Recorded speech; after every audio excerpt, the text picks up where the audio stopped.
Rick Perry, and I appreciate you making time to join me on a Tuesday morning for one of my favorite things, and that's talking Texas. You know, we may be linked up by the internet, but we're connected by something even more important, and that's our love of this great state.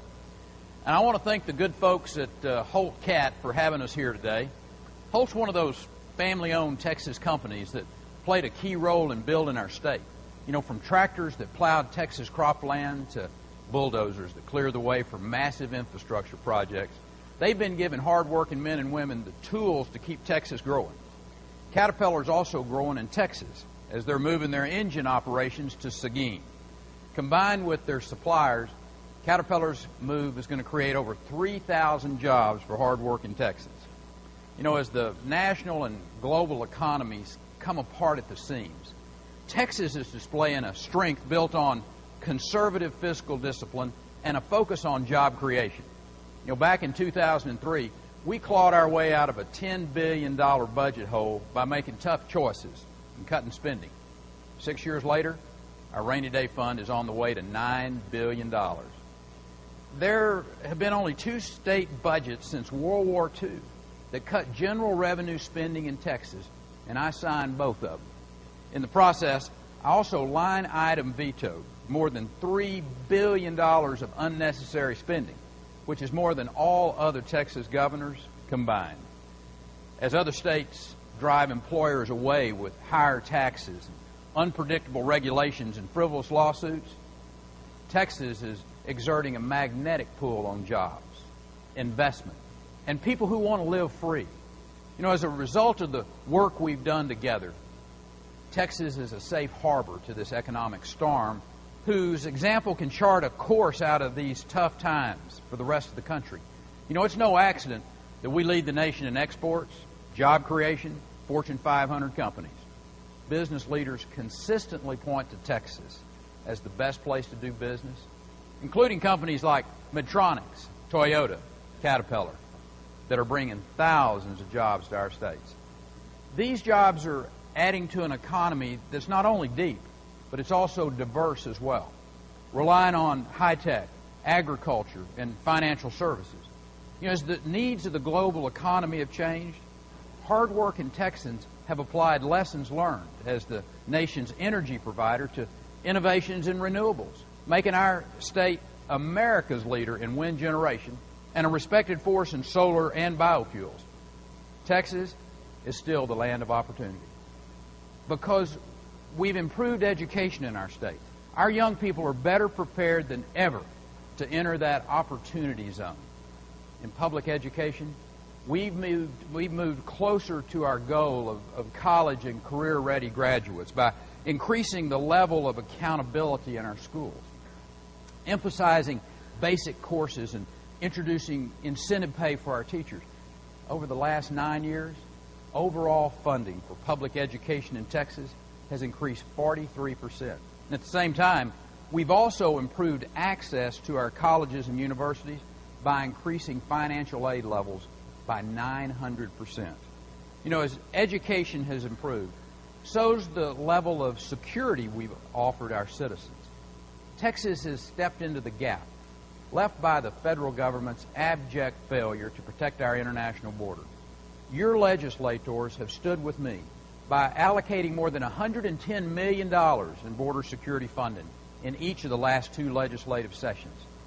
Those funds have enabled us to apply technology and the world's best law enforcement tool, as Texas peace officers, to fight both border crime and a rising tide of gang violence in communities across our state. Texas Ranger recon teams, that's the latest step in our efforts to keep Texans safe. You know, second to personal safety, job security is the biggest concern facing our nation. In a time when people are dealing with the loss of a paycheck, we got to remain on guard against forces that would increase the cost of living. You know, unfortunately, the biggest threat to Texas family budgets are taking shape in our nation's capital. The federal government's spend it all, spend it now approach is going to be the death of our economy. Folks inside the Beltway who believe government intervention is the answer to every problem are not only infringing on personal freedom and damaging our economy, they're also building a mountain of debt that our children and our grandchildren are going to be obligated to repay. Washington's latest round of health care and energy legislation is business as usual, on steroids. Left unchecked, Washington will continue rushing our country further down the rails into a hole of debt, increased government intrusion, and I might add the loss of personal liberty. The challenges facing Texas are real, and they demand experienced executive leadership. As a proud Texan, leading a state that I love, in the midst of a global economic crisis, I'm convinced we need to keep moving forward with Texas values and proven leadership. We need to take the tax cut the Texas legislature extended to 40,000 small businesses during the last session and make it permanent. Texans also deserve the chance to vote on a constitutional amendment that would require a 2/3 vote of the legislature to increase state taxes. We need to pave the way for even more jobs by purging still more unnecessary laws and regulations that stifle Texas entrepreneurs. See, Washington has also been an abysmal failure when it comes to the workplace. Texas jobs should be held by folks who are here legally.